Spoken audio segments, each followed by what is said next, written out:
सनातन को बढ़ावा देने के लिए साधु संत भी अपनी तरफ से पूरा प्रयास कर रहे हैं।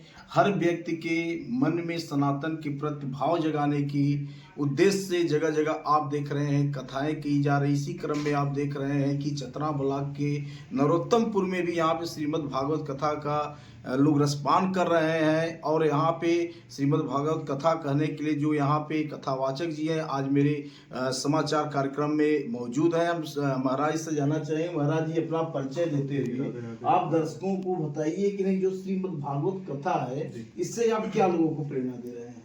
मैं श्रीधाम वृंदावन से आया हूँ और मेरा नाम है सक्षम कृष्ण, पूज्य गुरुदेव भगवान का शिष्य हूँ।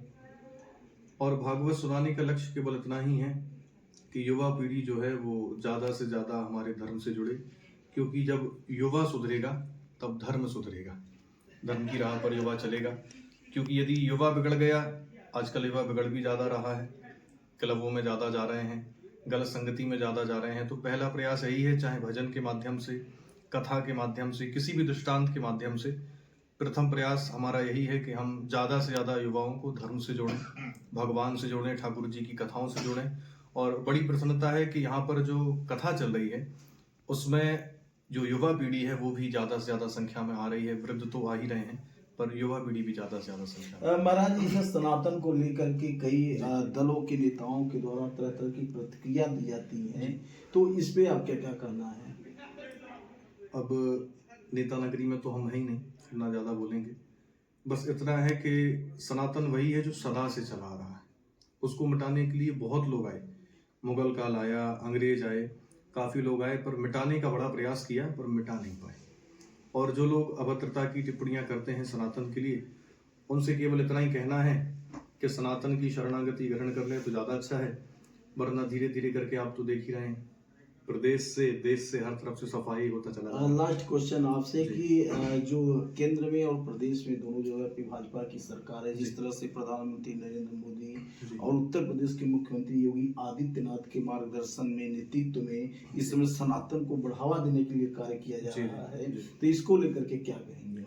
बड़ी प्रसन्नता होती है।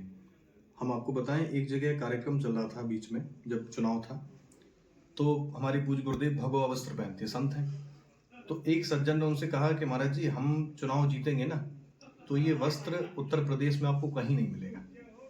तो पूज्य गुरुदेव ने एक ही बात कही थी कि इस वस्त्र को मिटाने वाले आए और मिट के चले गए, ये वस्त्र कभी मिटा नहीं है। तो भाजपा सरकार से बस इसी बात की बड़ी प्रसन्नता है कि हमारे सनातन को वहां तक लेके गए हैं जहां तक कई संतों ने कई बार प्रयास किया, सनातन के लिए जिनको गोली खानी पड़ी, मरना पड़ा और बड़ा प्रयास किया, तो उन्हीं संतों का आशीर्वाद है जो आज हमारे यहाँ प्रदेश में, केंद्र में, दोनों जगह भाजपा सरकार है। और हमारे राम मंदिर हो या और भी विषय, सब पर बड़ा सुंदर कार्य कर रही है भाजपा सरकार, तो बड़ा आनंद आता है। अभी तत्काल में माघ मेला चल रहा है प्रयागराज में, जहाँ पे अभी मौनी अमावस्या के दिन की बात करें तो करोड़ों श्रद्धालुओं ने वहाँ पे डुबकी लगाई है। इस पे भी कुछ नेताओं ने टिप्पणी किया है कि नहीं लोग बेकार वहाँ पे जा रहे हैं, तो उनको क्या संदेश देंगे। अब जो गलत स्थान पर स्वयं जाना चाहता है, एक गलत आदमी का एक स्वभाव होता है कि हम तो बिगड़े ही हैं, साथ में आपको भी हम बिगाड़ें, तो उनका तो नियम ही है, क्योंकि वो हिंदुओं से जुड़ना नहीं चाहते। अपने वोट बैंक के चक्कर में वो ये भूल गए हैं कि हमारे पिता कौन है, हमारे दादाजी कौन है। पर कोई बात नहीं, धर्म उनको सिखा रहा है और भगवान स्वयं ही सबक दे रहे हैं, आप तो स्वयं ही सभी लोग देख रहे हैं। तो आप देख रहे थे हमारे साथ महाराज जी थे। महाराज जी का दो टूक कहना है कि अगर सनातन के खिलाफ अगर कोई जाता है तो उसको कभी भी मंजिल नहीं मिलेगी। अगर उसको मंजिल पानी है तो सनातन के शरण में आना होगा। उन्होंने उत्तर प्रदेश के मुख्यमंत्री योगी आदित्यनाथ, प्रधानमंत्री नरेंद्र मोदी द्वारा जिस तरह से सनातन को लेकर के कार्य किए जा रहे हैं उसकी भी सराहना इनके द्वारा की गई है। प्रदीप चौबे, सोनभद्र, उत्तर प्रदेश।